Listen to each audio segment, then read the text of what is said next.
last week. In other words, we had 6 days of creation, and God finished his creation on the 7th day, and therefore he rested on Shabbos.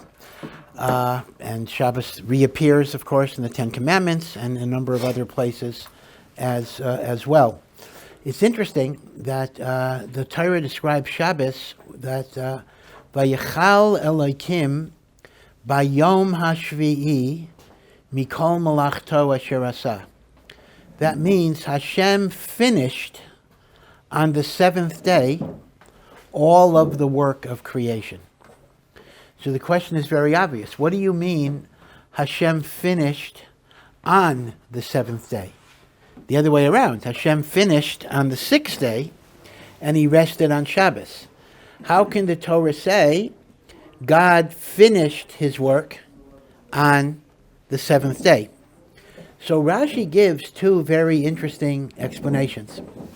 One explanation is that we know that we have to stop doing work Friday a little bit before Shabbos, because this is called Tosefes Shabbos. You have to add on to Shabbos. And the reason is very simple, because our time is not exact, right? So if you're told that Shabbos begins sunset, right? Shabbos begins at sunset. Shabbos begins 6:20.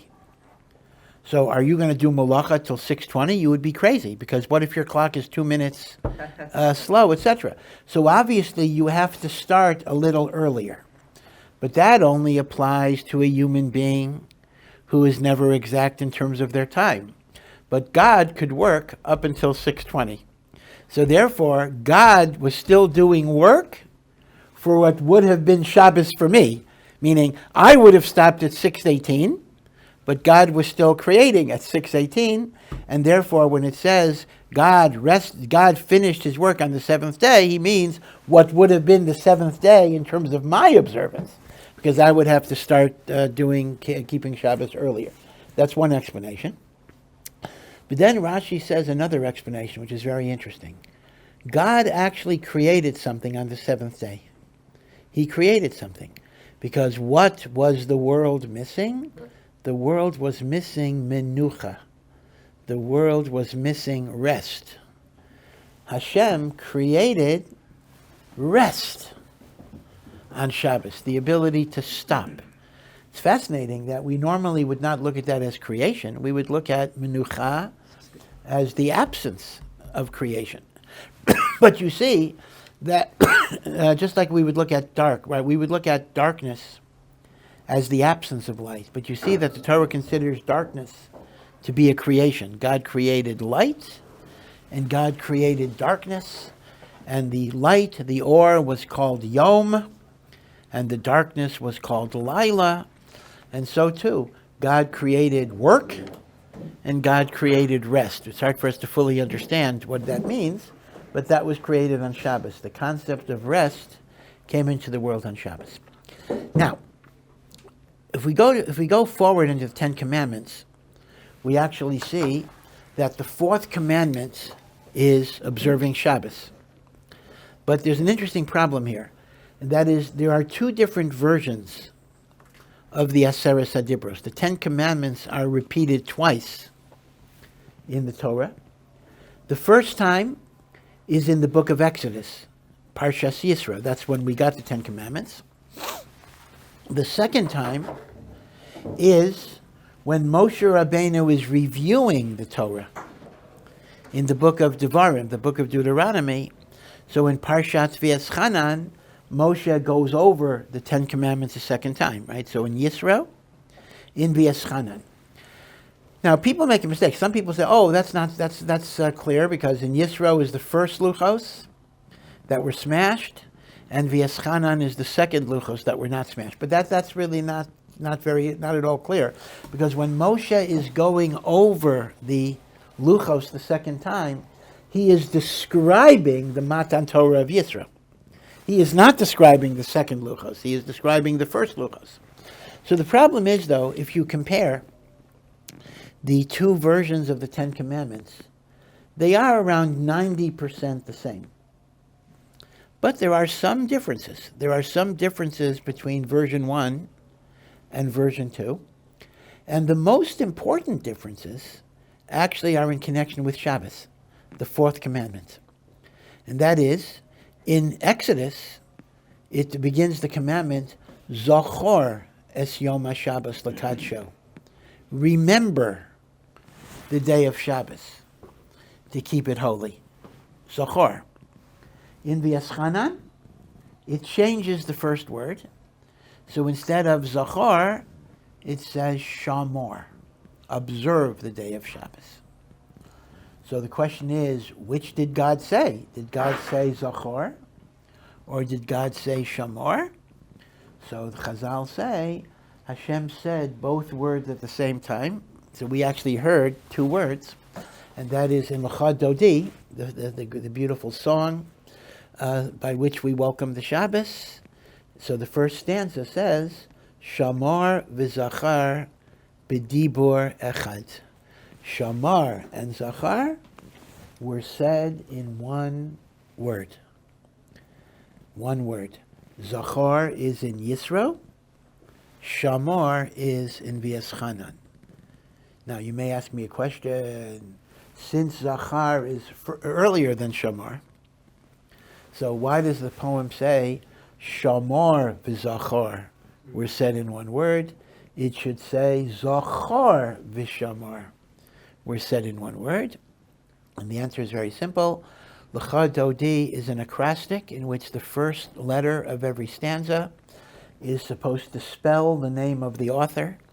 And the name of the author was a Talmud of the Arizal, Shlomo Halevi. That's how it's spelled, Shlomo Halevi. So the first stanza has to be with the shin, Shlomo. So as a result, he couldn't have Zochor v'Shamor. It has to be Shomor v'Zochor. Okay, so poetic license explains this. There's really no deeper explanation than that. That's exactly why it's with the shin. But let's look at definitions. What is the difference between remembering Shabbos, Zachor, and observing Shabbos, which is Shamor, So Chazal explained this too. Remembering Shabbos refers to what you might call the positive ideas of Shabbos. The notion of making Kiddush, sanctifying the Shabbos by declaring that it's a holy day, having a meal in honor of Shabbos. Right? So that's Shamor. That's Zachor. Shamor is the negative aspect of Shabbos, refraining from doing the 39 activities that are considered to be malacha on Shabbos, right? So, if a person sleeps all day on Shabbos, he has fulfilled observing Shabbos because he hasn't violated Shabbos. He was asleep, but he hasn't remembered Shabbos as a holy day. If a person makes Kiddush and has a beautiful meal, but then drives to the mall or drives to the movies, he may have fulfilled remembering Shabbos by Kiddush. He has not fulfilled observing the Shabbos. So that's why Hashem said it in one word, because we got to remember that Shabbos has both the positive aspect and the negative aspect. Right? So the positive aspect is in Exodus, Yisro. The negative aspect is in Devarim, V'eschanan. Yeah. Why is it made in this way that Shemon and Zachor is the same word? Why not just in the commandment, right? Shemon v'Zachor Shabbat. Yeah. So because you see, if it would have said it that way, that would have implied a sequential communication. First this word, then this word. Hashem wanted to put this word first in both, in a different word that would be first in both versions, so that you would know that they were of equal value. You could have just created a word that meant those two things simultaneously? Well, I don't know. I mean, God could create anything He wanted, but this is the vehicle that He chose to communicate. I mean, in a sense, that's what He did, right? Because if He said Shamar and Zachar in one word, He did have that word, but that word is not preserved in the Hebrew language per se. Now, let's talk a little bit about the negatives, though, because the negatives are the things that sometimes people have trouble with, meaning everybody loves Kiddush and a party and a meal and Zemiros and singing and good food. All of that is a lot of fun, but all of a sudden I can't turn on a light, I can't rip toilet paper, all of these restrictions. Some people find them very onerous. Some people find them difficult. There are people who really feel they cannot live with all of these restrictions. So let's talk about the concept of malacha. Do not do malacha on Shabbos. So the question is, what is malacha? So we commonly translate malacha as work. So let me tell you a story. You know, I grew up in Hartford, Connecticut. I mentioned this before. And I did go to an Orthodox day school, but it was a co-ed school, and most of my classmates were not even Shomer Shabbos. In those days, it's not like today. Today, because the Orthodox community has grown so big, everybody can be selective. I'll only go to a school that has my type of people. In the ancient times, when I grew up, you know, there weren't that many religious people. So, you know, you went to school with all types of people. I actually thought that there are certain positive benefits to that you got to understand people, you get to know different types of people, and the like. So a lot of my classmates were not religious. So one of my classmates was having a bar mitzvah on Shabbos at a Reform temple. And we weren't going to daven there, but myself, we were going to walk there afterwards for the party, which was a kosher caterer, etc. So I remember it was like a 5-mile walk. I was 12 or 13. I think it was before my bar mitzvah. I was 12 at the time. There was no Erev. Couldn't carry any water. It was the summer. So I'm walking like a 5-mile trip. So in the middle of the trip, just to show you how religious the school was, one of my English teachers drove up with her car, and she stopped and she asked me, "Can I give you a ride?" Mm-hmm. So I said, "Well, I can't really go in the car." She says, "Why not?" So I said, "Well, I can't go in the car, you see, because the extra weight is going to cause more gasoline to be consumed, and that's called burning, that's called making a fire. And on Shabbos, we're not allowed to do work. We're not allowed to make a fire, so I can't go in the car because that would be making a fire, and that's doing work on Shabbos." I gave her an erudite answer. So she says, "Let me see if I understand you. You're not allowed to do work on Shabbos, so instead of getting into an air-conditioned car that will take you to your place in 3 minutes, you're going to walk 5 miles without water in order not to do work on Shabbos. Which is more work, walking 5 miles without water or getting into an air-conditioned car?" So at that point, I was hopelessly confused, and I kind of just, ran away or something, whatever it was. Just like the Nachash trying to convince me to get into the car. No, actually, she was a very nice woman. It was fascinating, by the way. Well, not relevant to anything. Until you got into her class. She was a 7th grade teacher. She scared you to death. I mean, she would like scream at you if your shirt was out or whatever it would be. So by the time we got into her class, we were scared to death. Once you got into her class, she was the nicest woman you could possibly imagine. It was really an amazing thing. She wanted to scare you before she became your teacher, so you came in with the right attitude, and then she really was very, very nice. I think she died like 6 months ago, like at 105 or something. I think she really lived a very long life. But okay, but be it as it may, she's raising a good question. If you define malacha as work, what's going on? Turning on a light is no. I'm sure people say this to you. Oh, you say you can't turn on a light because that's called making a fire. So that's crazy. In the olden days, you had to make a fire by rubbing 2 sticks together, by getting rocks together. It was hard work. It took a long time. Now, flicking a light, there's no work there. You're telling me I'm making a fire by turning on a light? So here's the thing. This is the mistake. The mistake that people make is that they define the word malacha as physical work. And then they have all these kashas. What's the big work about turning on a light? And let's take carrying without an Erev. I mean, we have an Erev here, but let's say there's no Erev.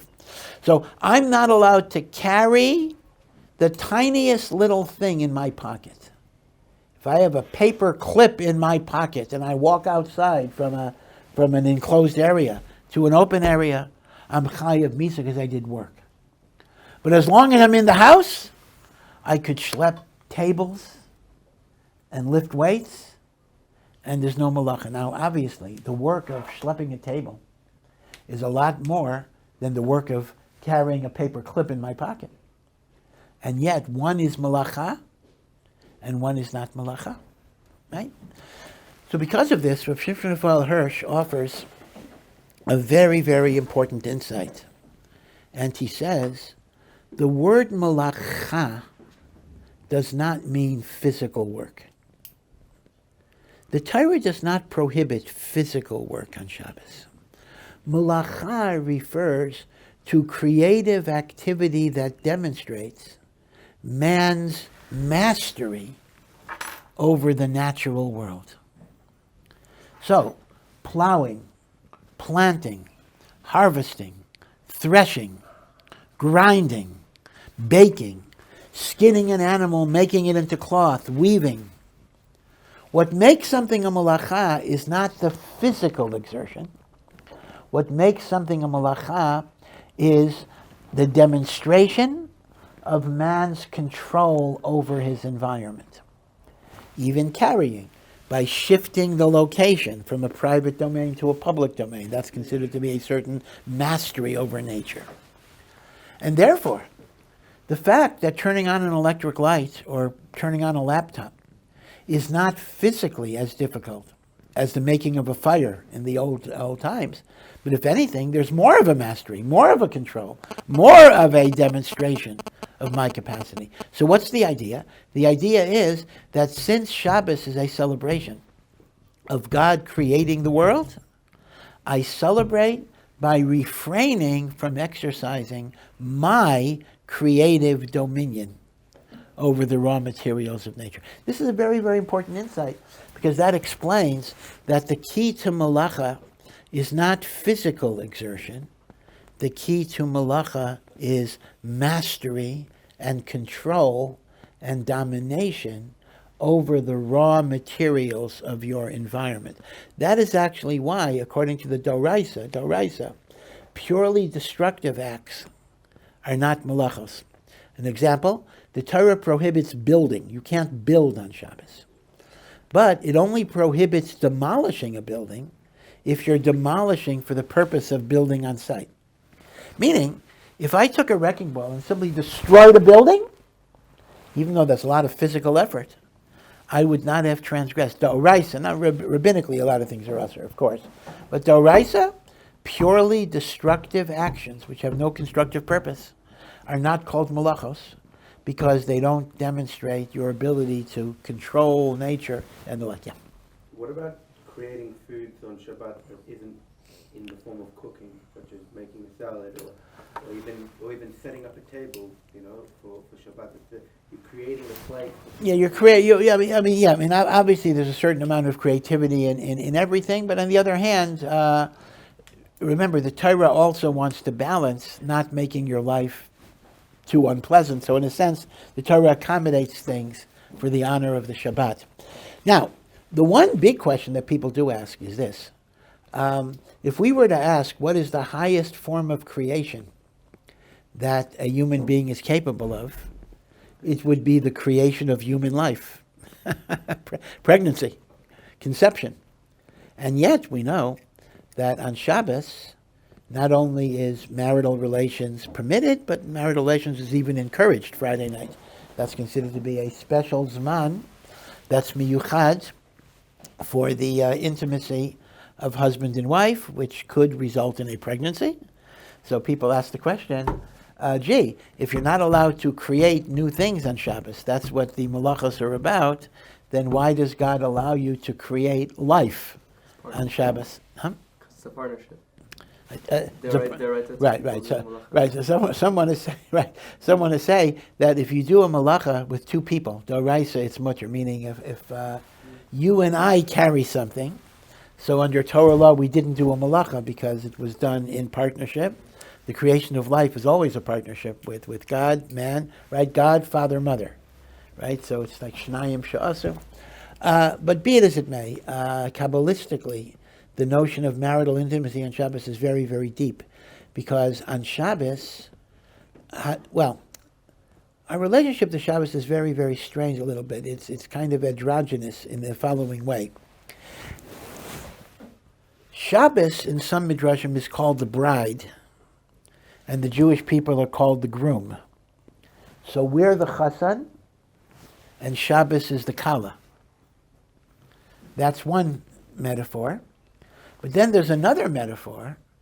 We are the Kala and Hashem is our Chassan. So we're both male and female. We're male vis-a-vis the Shabbos, and we are female vis-a-vis the Almighty. And it is said that the physical relationship of man and woman is a mirror of God's relationship to the Jewish people as a chassan and a kala. And therefore the sanctity of marital relations is that it brings together in a spiritual way HaKadosh Baruch Hu and the Jewish people. Now, maybe I shouldn't get into this too much. I just want to point out an example of how Torah ideas got perverted and corrupted and distorted in Christianity, meaning Christianity was based on Judaism. There's no question. I mean, Jesus was Jewish. The apostles were almost all Jewish and the like. And many, many ideas of Christianity had their source in Judaism, but then get twisted and distorted. The notion of the virgin birth, for example, let's think about this. You'll notice that in Kabbalah there's this idea that the intimate relationship of husband and wife mirrors or echoes God's relationship to the Jewish people, where God is the husband and the Jewish people is the Kala. Now, if you took that literally, that would imply that God has sex with the Jewish people. But of course he doesn't. And we're not talking about physical intercourse in any way. We're talking about spiritual closeness. But I hope you can see that a person who took something over literally could take the metaphor of God is the groom and the Jew is the bride to kind of create an imaginary construct of a virgin birth where God impregnates somebody. This is actually an interesting example of how an over-literal application of a deep spiritual idea can lead to great, great distortions. That is actually why sometimes we discourage learning Kabbalah, because if we're not on a madrega, we're going to misapply it and not really understand what it's saying. But the idea that God is the chassan, we are the kala, is a spiritual concept. It does not refer to any type of physical process that goes on. Yeah. So in what sense are we the chassan and the Shabbos the kala? What does that mean? Yeah, so there too. There too. It's obviously the case that there's no physical thing that's going on with Shabbos, right? So what it basically means is that just as a chassan brings the kala into his home, so we have to bring the Shabbos into our hearts. That we bring the Shabbos in the way a husband brings his wife into the home. And just as a wife then creates the spiritual nature of the home, the Shabbos creates the spiritual nature of the home into which she is brought. Okay? So that's kind of the basic idea of malacha, and it's a very important idea because once you understand that on Shabbos I am refraining from my mastery of my environment because to show that God is the master, that makes sense. Now, so remember, we started talking about the difference between the two versions of the Ten Commandments. That in Yisro, remember the Shabbos. In V'yatchanan, observe the Shabbos. Two different things. But there's another big difference. The reason for Shabbos differs between the two versions of the Ten Commandments. This is very interesting. In the first version of the Ten Commandments, we have the famous reason. For 6 days Hashem made heaven and earth, and he rested on the seventh day. Therefore you commemorate God's rest by keeping Shabbos, right? That's the reason everybody knows. You ask somebody, why do we keep Shabbos? Because God rested on Shabbos. He created the world in 6 days. That's what it says in Yisro. In V'yaschanan, it says something else. Why do you keep Shabbos? So you shall remember that you were a slave in the land of Egypt. and Hashem took you out of slavery, and therefore he commanded that you keep the day of Shabbos.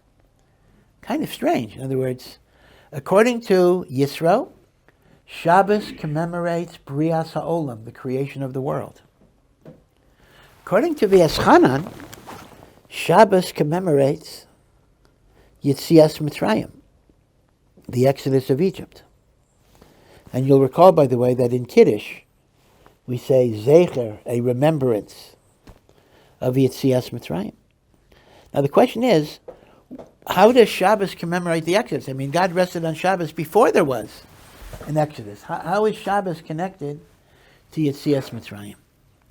And the answer is, there are two different ideas that Shabbos is conveying. Idea number one is, I am not the master of the universe.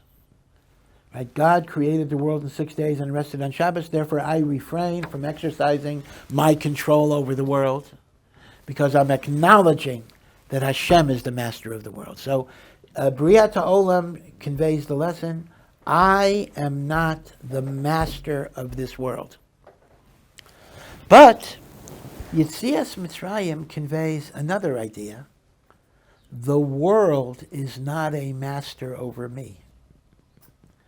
In other words, I'm not a slave. Now this may sound like too much of a modern or convenient reason, like, Shabbos is great because I don't have to go to work. The truth of the matter is, that's what the Torah is saying. Remember, you are not a slave anymore to the demands of other people. So, the first lesson of Shabbos inculcates subservience to God. The second lesson of Shabbos indicates that you are not to be subservient to man. Right? Two different things. You only fear God. You don't fear man. You're not a slave. Right? You take that, of course. If you're a rabbi at Shabbos, we don't necessarily have that, but that's an old kasha. Rabbis, their busiest day is actually Shabbos or the like. Yeah. Is that part of the reason why we keep on mentioning Yitzchak Mitzrayim? Yeah, that's correct. Now, let me tell you a little story. Many of you might have heard of the novelist who just died recently. He was over 100, Herman Wouk. Famous novelist. He wrote Winds of War, The Caine Mutiny, a lot of famous novels that became movies and plays. Herman Wouk, which kind of already lived till over 100, and I think he published his last novel at 99. He was an Orthodox Jew. He was a Shomer Shabbos Jew.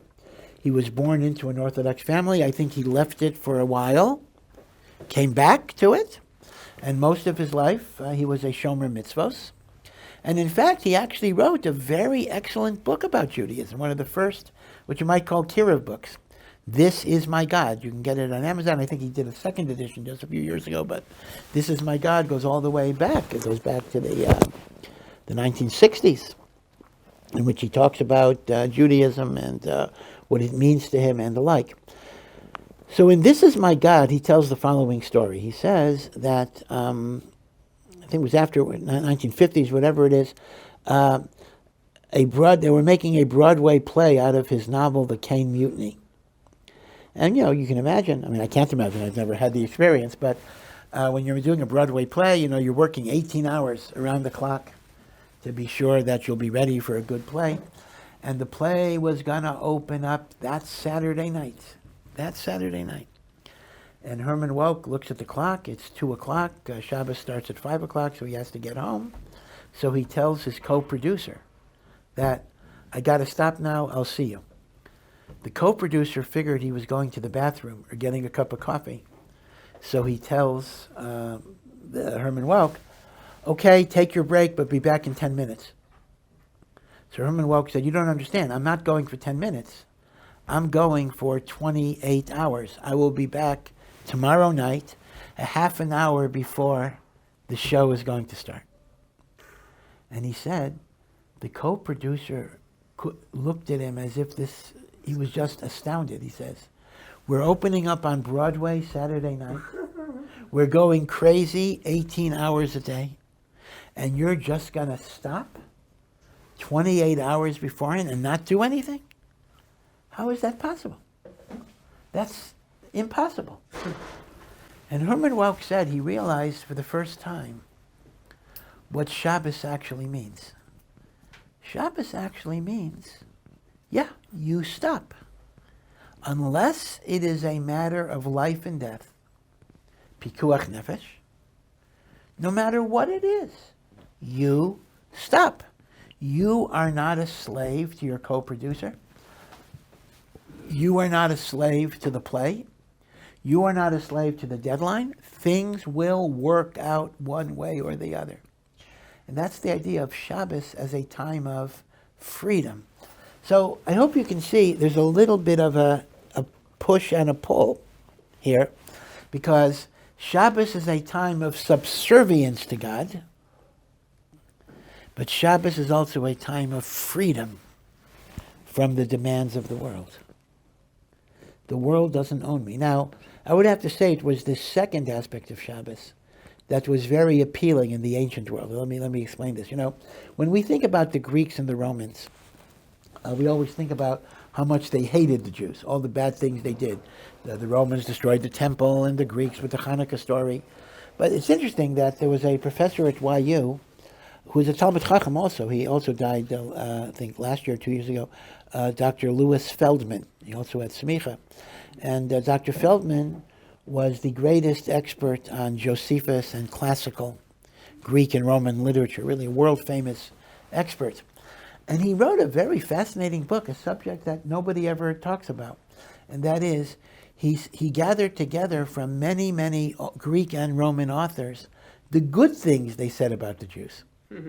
Philo, we know anti-Semitism, but there actually was philo-Semitism. Philo-Semitism means love of Jews. Wow.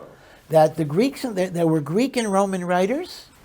I mean, sometimes it was the same person. He might say bad things about the Jews, but they said good things about the Jews. And the good thing that the Greeks and the Romans really liked was they thought that Shabbos was the greatest invention on earth. That the Jews just stop whatever they're doing, and they gather with their families, and they celebrate, and they pray, and they sing, and they eat. Great, great idea. Because in the ancient world, you worked until you dropped. There was no concept of Shabbos, right? So, in fact, the idea of Shabbos is now so ingrained, even among Goyim. They have Sunday, it's not Shabbos. No, that when Stalin wanted to uproot religion in the Soviet Union, so he wanted to get rid of the idea of Shabbos and even Sunday, because that's religious. On the other hand, people have to have a vacation. So Stalin tried to make every 10th day a day off, meaning you work for, he wanted to be oiker, uproots any connection to the Torah. But you got to give people a break. So he said, you work for 9 days, and on the 10th day, you rest. But psychologically, it didn't work. It didn't work. God put into us 6 days, and then a 7th day, we have to rest. We need that. We need that. It's our soul needs that. And even a non-Jew, now this is interesting though, what's the role of a non-Jew in Shabbos? This is an interesting point. The Gemara does say a non-Jew is not supposed to keep Shabbos. A non-Jew who keeps Shabbos is technically chayav misa. You see? That's why even if you're a non-Jew studying for conversion, you will be, so you're practicing Shabbos a lot, you'll be told to turn on one light in the bathroom. Now do one act of desecration. In fact, they tell the story, it's a joke about a very, very frum non-Jew who came to yeshiva preparing to be a ger. And he was so frum, he was so strict. He was stricter than any student in the yeshiva. So some of the boys, it's not right, but they were annoyed at his self-righteousness. So one of the boys went over to him and said, again, you don't talk this way, but he said, you think you're such a tzaddik. You think you're so holy. I want you to know that you do an Aveira every week because you keep Shabbos 100%. You're chayav misa because a guy is not supposed to keep Shabbos. So you think you're so righteous, you're sinning every week. So the boy looked up and said, don't worry about me. I carry in your Erev Meaning he's saying, I don't trust the Erev, and I carry it. So that way I desecrate Shabbos. So be it as it may, a non-Jew is not supposed to keep Shabbos. But it's an interesting point that people don't realize. Even though a non-Jew is not supposed to keep Shabbos with all of its details, some have said a non-Jew should still honor Shabbos as the day that God rested from his labors. So a great Talmud Chacham who just again died recently, Rav Yoel Schwartz, Zichrono Livracha, who was very involved in the Noachide movement in bringing non-Jews to the 7 commandments of Noach, did say that although a non-Jew is not supposed to keep all of the 39 malachos, they should make a meal in honor of Shabbos, and they should refrain from going to work. There is a concept of even a non-Jew honoring Shabbos. And I think we saw this, as I say, because when Stalin tried to uproot the notion of a Shabbos by making the 10th day a day of recreation or rest, that didn't work psychologically, right? So this is the idea of Shabbos. Shabbos is a day of freedom, and Shabbos is a day of subservience to God. So that's why when we try to create our Shabbos, so to speak, it should be a combination of everything. The eating, the drinking, the singing, the sleeping, even, coupled with prayers with more tefillos, with more kavanah, coupled with learning of the Torah. Right? You try to create this package in which there is both the freedom that you need, together with using that freedom to serve HaKadosh Baruch Hu. And in that way, Shabbos is a very, very unique day. We take it for granted. If I were to ask you, what is the holiest day of the year? Now, a lot of people would say, well, Yom Kippur is the holiest day of the year. I'll prove to you, I'll give you 2 proofs, that Shabbos is actually holier than Yom Kippur. Proof number 1 is, if you do molacha on Shabbos and you were given warning, you could get the death penalty. For Yom Kippur, God punishes you, but there's no death penalty per se. A second proof is number of people called to the Torah. The number of aliyos is a function of holiness. Shabbos has 7 aliyos. Yom Kippur has 6. Regular Yom Tov has 5. Chol HaMoed and Rosh Chodesh have 4. And Monday, Thursday has 3. So you see that in the hierarchy of aliyos, Shabbos is higher than Yom Kippur. Now you may ask, but wait a second. Does not the Torah describe Yom Kippur as the Shabbos of Shabboses, which implies that it's above Shabbos? The answer is no. Contrary to what people think, Shabbos of Shabboses doesn't mean it's holier than Shabbos. Rather, the word Shabbos means to refrain. So it just means Yom Kippur has a greater level of refraining. On Shabbos, I refrain from work. On Yom Kippur, I also refrain from eating and drinking. So Shabbos of Shabbos means the refraining of the refraining. Now, surely Yom Kippur does have a unique feature that a regular Shabbos doesn't have, forgiveness of sin. So Yom Kippur certainly has something unique that no other day has. You can't deny that. Yom Kippur is absolutely unique in the Jewish calendar. But in terms of ultimate holiness, Shabbos is even holier than Yom Kippur. And that's a sad thing in a way, because we take Shabbos for granted, because it's so frequent.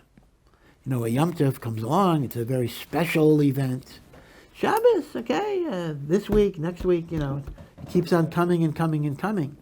But in reality, the Kedusha of Shabbos is awesomely great, even greater than Yom Kippur itself. Yeah. How does the idea of oneg fit into all these considerations mentioned? The reasons behind Shabbos earlier was mentioned. How does oneg and the idea of doing pleasurable things on Shabbos fit into these? Well, it fits into both ideas. First of all, the notion of freedom is that you get pleasure out of life. You're not a slave who every single thing is done for the master. And then the concept is that when you feel simcha, your heart is more open to bring Hashem into your life. Again, this is an important idea in Avodas Hashem generally, that most of us are not going to be motivated to serve God if we have feelings of depression, despair, and sadness. The great motivator to serve Hashem are feelings of joy and feelings of enthusiasm. So Oneg Shabbos creates the enthusiasm where your heart and your soul are open for Avodas Hashem. Okay? And that's why we say on Shabbos you get what is called a Neshama Yisera. Now, people say Neshama Yisera means an extra soul. But I would give a different translation a little bit. It's not an extra soul. It means an enhancement of your soul, an enlarged soul. You have one soul, it gets bigger, meaning you're able to connect to Hashem in a more intense way on Shabbos. Now, that doesn't mean you will. You're able to connect, right? Potentialities have to be realized. Not every potentiality is going to be actualized. But and some Shabbos maybe we do, and some Shabbos we don't. We mess up sometimes or don't take advantage of what the opportunity is. But the Neshama Yisera is the kayach, the potential, the ability to be able to form a connection with HaKadosh Baruch Hu. Yeah. So if we give all these sorts of kavod for the Yom Tov, for Yom Tov, perhaps, I mean, practically speaking, what could be a kavod or certain kvadim that we could bring to Shabbos? Well, first of all, I mean, the fact that you dress up for Shabbos, I mean, that's called Kavod Shabbos. Lighting candles is Kavod Shabbos, the Vilna Gaon says, making a meal. I mean, the things that we do for Shabbos is the Kavod and the Oneg, Kavod and pleasure, that we show for Shabbos, certainly. But it's interesting, let me give you one little example of how Shabbos was considered to be so special even among people who were very, very ignorant. You know, there is a halacha, a whole tractate of Mishnayos called Maseches Demai. Are you familiar with Demai? Demai was a law that if you bought grain in Eretz Yisrael from an ignorant person, from an Amoritz, even if he told you he took off Truma and Maser, we would not believe him, and we would have to take off Truma and Maser because perhaps he didn't take off, meaning he wasn't just ignorant, but perhaps he was dishonest. And we got to take off Truma and Maser. Actually, technically not Truma, but Maser. Truma he would take off because that could be a single grain.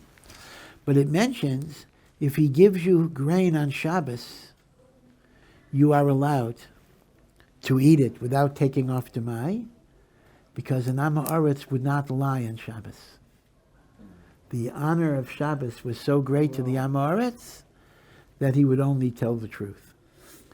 That's a very, very interesting reflection, that somebody who is willing to lie on a matter of kashrus, because if Trumas and Maasros weren't taken off, the grain is treif. He's willing to lie on a matter of kashrus, but he's not going to lie on Shabbos. I'm not sure if we're on that madrega. Do we feel like a special thing? I can't lie on Shabbos. You know, I'm supposed to lie anytime. But if you're a liar, I don't think that people become more honest on Shabbos. And yet, the respect for Shabbos was so great that they would not lie, tell a sheker on Shabbos. So, B'ezras Hashem, I hope that in the course of a year, we have this Shabbos over and over and over and over and over again, that we should use it in a good way and become close to Hashem. And the ultimate goal is, as is always the case, that through Shabbos, our whole week should be elevated. It says in the Chadodi that Shabbos is Makor HaBracha. Shabbos is the source of blessing for the whole week. Yeah. And just since you mentioned the whole year, is there some importance on the amount of Shabbos that we have in the year? Like if it's 50, 51, 55, or like is there special... in terms of the number of Shabbos? Yeah. I don't know. I mean, that would go back to the issue of why is a year 52 weeks. That would go back to Kabbalistically. You know, there is a name of God that's 52 letters, you know, Right. So maybe connected to different names of Hashem. Let me think about it a little bit. I thought you were going to ask a different question, which is, is there a difference if Shabbos is longer or shorter? Meaning to say, in the summer, Shabbos might be. Well, actually, that's not true. That's not true. Shabbos is really never long. No, I misspoke. No, it is. Shabbos begins. I mean, if Shabbos ends later, it begins later. So, I don't think Shabbos itself is never more than. No, because Yeah. as far as I understand, in winter is different than in spring. The closeness from the earth to, so it does change the length of Maybe the by day. a few by a few minutes. In other Yeah, words, you're not talking about a major. There's no major. Huh? Only in regular minutes. Yeah, I'm not. Yeah, you're not correct. Shos Manius, it would always be the same. Yeah, correct. But we're talking about the actual physical time that elapses. Okay, you all have a good Shabbos, a good week, and Shabbos, be well. yeah. Yep.